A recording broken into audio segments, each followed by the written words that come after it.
Hello there, Seraphim17 once again. This is my Dead Space 3 Impossible Difficulty video walkthrough.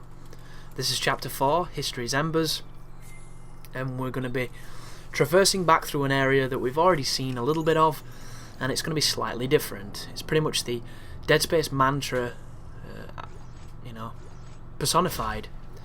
But this first room here, there's a ton of stuff in it. We get a nice plasma core, which is going to help us make weapons along the lines of the force gun. In here there's a sneaky upgrade for damage, which you want to get, mainly because damage is extremely important in the early game, playing on the harder difficulties on this. And it's all down to the fact that the necromorphs are faster than they've ever been, and your guns are weaker than they've ever been. Oh, that's how it feels anyway on this new game.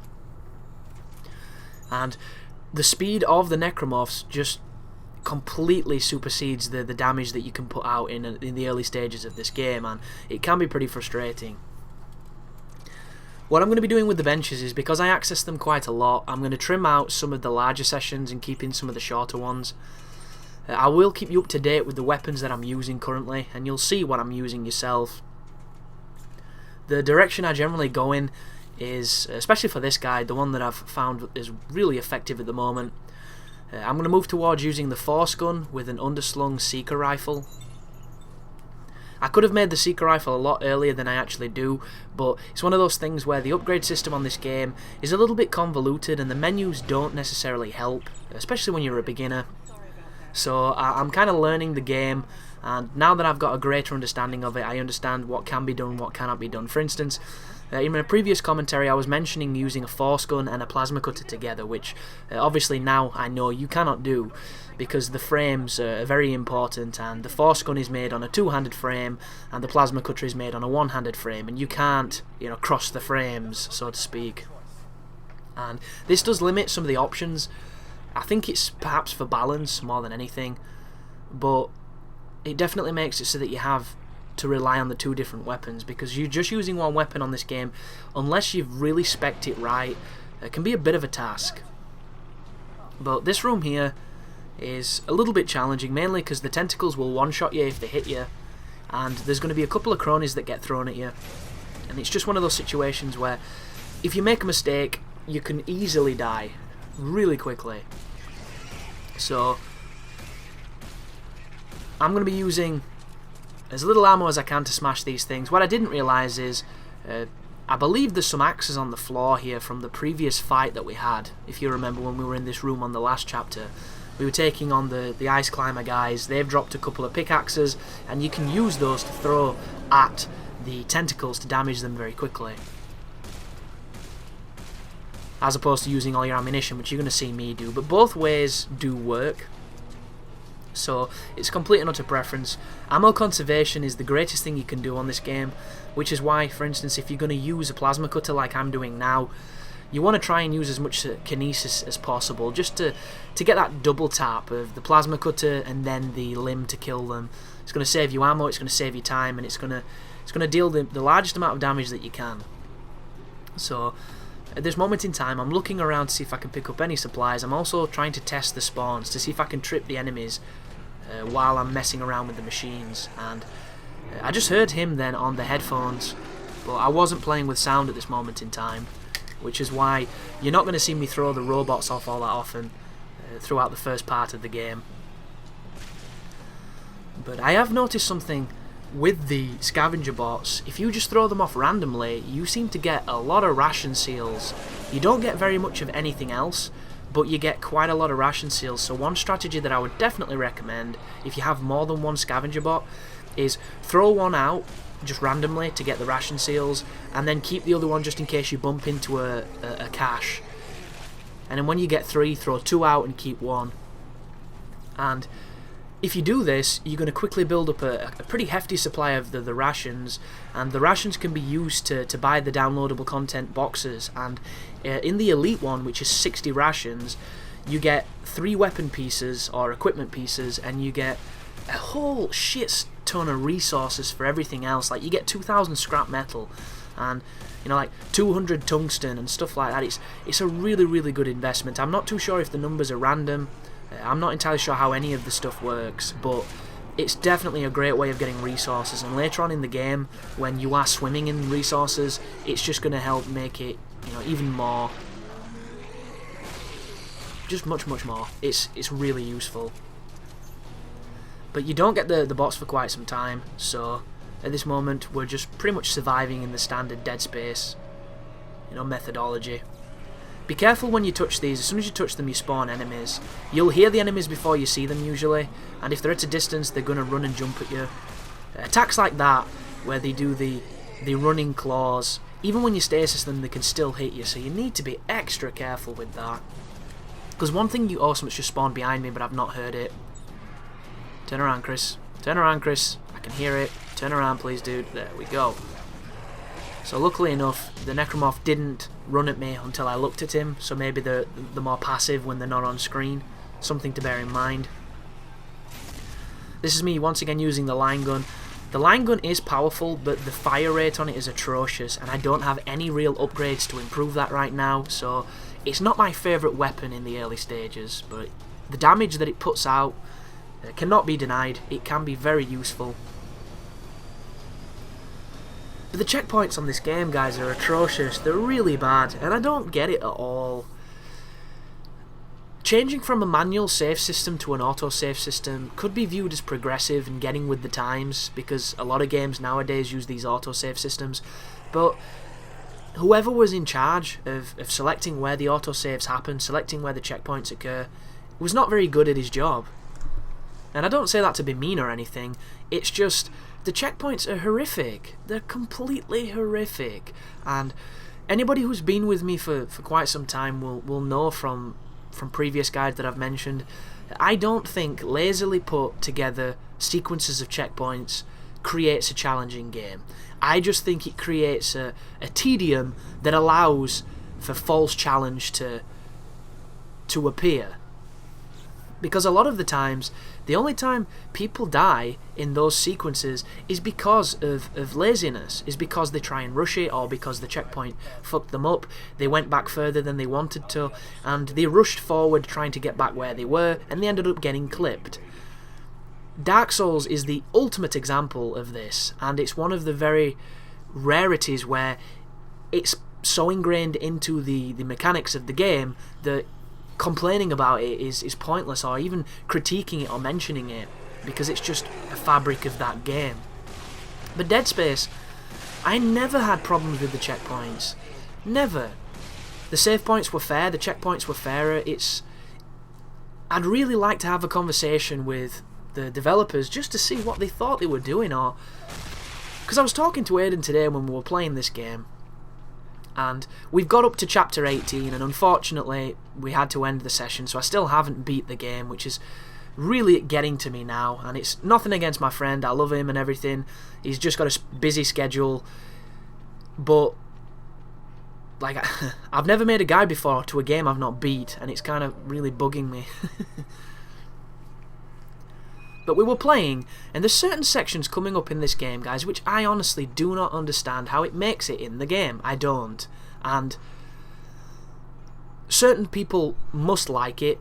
There's got to be a demographic somewhere that enjoys it, but anyone who's played games for a considerable amount of times to understand the difference between something that's definitely watered down, something that's ridiculously contrived, something that's just not fully featured and was a throwaway idea that didn't really work and was never tweaked enough to feel like a solid gameplay addition.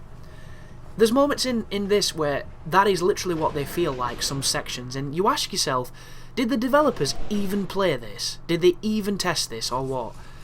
Because they couldn't have. Because some of the sequences, they're not fun. That's the thing. They're not fun. They're not even functional. And it just doesn't make any sense. It really doesn't. And a lot of it, you can just tell, it screams that it's padding, it screams that they've intentionally put it there just to slow you down, just to make the game a little longer than it actually is. It's the same with all the elevators. This game might as well just be elevator game, because that's literally what you spend most of the time doing. Then there's the doors with the spinny handles, and then the doors that don't have the spinny handles. Is it because the spinny handle doors are some sort of colonel or captain or general, and the ones without them have not yet evolved into their ultimate forms? It's like, what the fuck is with the doors? It's just padding, and it's unnecessary, and I don't understand it. And The only thing I can think of is it's hiding loading. That's literally it. And there's a lot of sequences in this game that look like fancy ways to hide loading. But when you enter this room, pick up all the stuff you can, because when we go through the doorway, you're going to get attacked by 2 whiptails, which I never remember the names of them, and 1 standard slasher. And the whiptails are a nuisance, but the scripting doesn't know how to handle the doorways, so it will not chase you into this room for some reason. There he is. There's the dude. That can be extremely durable when it comes to taking damage. But you'll notice he didn't want anything to do with me when I backed up, and he's going to be waiting to the right of the door, and he's not really going to understand what he's doing. There he is. Because the computer doesn't know what to do. There's one more, and I believe it's to my left. There it is, just ran past. Did a little drive-by. And he's going to stand in the exact same place because the scripting just doesn't understand how to approach this door. So now he's dead, a slasher's going to drop. There's 2 slashers with the sounds of that. There's the first one. There's the double line gun, that killed him. There's his spike, and the next one is to my right. Oh no, maybe to my left. It's one of the things I also mentioned earlier to Aidan. The sound design on this game is one of the things... Well, in Dead Space, the sound design, I think, is one of the most interesting parts of the game. They achieve a level of tension which, on the first Dead Space especially, is unrivaled for me. Because they laid it on thick, they laid it on with subtle touches and interesting things. Obviously, the further you got into the games, the more action-packed they got, and that subtlety was more apparent, and it was less interesting and less subtle is probably the best way to put it. But there's always been one thing that I haven't liked, and that is the way that the game throws sound. And if anybody's played this game without the music on, you'll understand what I mean. There is a very distinct difference between the music, which sounds like necromorphs just to shit you up, and the actual necromorphs. If you turn the music off completely, you'll understand, because the only sound you hear is the monsters, and the music soundtrack itself kind of conjure. And a good example of this is if you're wearing a headset when you play this game, which makes it a lot better in my opinion. If you see the cysts, the ones that make the scream before they turn up, when they scream, they can be 40 feet in front of you, but it'll sound like they're directly behind you every time. And this happens a lot with the sound, and I don't know if it's because it's how it's mixed, I don't know how it works, but the sound can be very misleading, and I think it's a little cheap to do that. Because this is a Dead Space like no other, and by that I mean it's probably the cheapest they've released. Because count how many times on this game they've spawned enemies directly behind you. It didn't seem to do it that much in the old games. There was a couple of clear spots where this happened, but for the most, the enemy sequences were fair. On this game, every single fight, they spawn somebody behind you, almost immediately behind you, and they're like ninjas. It's like they're wearing Dead Silence or Ninja Pro. You can't hear a damn thing they do until they've stabbed you in the back, or they do the grab, which takes off a considerable amount of damage. But this is me in the bench. I'm messing about with seeing what I can actually make from the components. I was trying to make a force gun, but at this moment in time I didn't realise I needed the 2-handed handle. This is the 1-handed handle, so I mess about with some stuff. It doesn't quite go my way, and I end up giving it up as a bad job, I believe.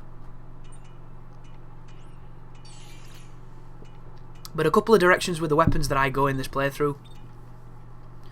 I put a magnum underneath my plasma cutter, which is a pretty decent addition. It's a fun weapon. It knocks people down, which is powerful. I also put a ripper on the bottom, which is kind of cool, kind of fun, it's useful, but I ended up having a lot of trouble in a biology room later on in the game, so I ended up changing that, and I'm just kind of mixing around. I haven't quite found the setup of weapons that I feel is the best or the most effective, because I'm still in the experimentation period, but I'm sure by the time people get their hands on this guide or people watch it, the internet will be filled with, you know, the best possible setups, the best damage per second type builds and stuff. So people will leave comments saying what they think is a really, really good setup, because that's just the way that the comment sections work on YouTube. But as it stands, we've got the force gun. I use the force gun for crowd control. I use it to knock people down so then I can follow it up with something better. I cannot stress how important this weapon is, in my opinion, because it covers almost every situation. I don't think there's a single situation where this gun isn't useful. And if you have the stasis module on your weapon so that you stasis people when you shoot them, when you knock them over, it's going to stasis them as well, and it gives you breathing room. And that is why it's important, folks, because everything on this game rushes you, and it rushes you faster than they've ever done it before. They are persistent, they are consistent, and I'm not the biggest fan of it. I'm really not. Sometimes I think the diversity of the slower necromorphs versus the faster ones made it interesting, and the times where you thought the necromorphs were going to run at you and instead they did the moody walk, that seems to be gone, and it's replaced with the Scooby-Doo fisherman ghosts, pirate ghosts, pickaxe brother, mountain climbers. Just it's kind of funny actually, because they're the only enemy on this game where when you take their legs they seem to move faster than they ever did running. It's unbelievable. And then when you take the legs, if they spawn into those 3 tentacle things, they just really take the piss, those guys. The ones that whip you, the ones that fire things at you, they seem to get a massive boost in life, a massive boost in defense, and the mutation is random. So if you're having a particularly difficult time in a room because of the transformation into the extra stage with the 3 tentacles, that might not happen for someone else. They might just kill them dudes and boom, everything's okay. And as it stands, guys, I do not know if there's a way to predict when that's going to happen. I don't know if you can control how you kill the necromorphs to stop them spawning those extra tentacles and having that extra stage.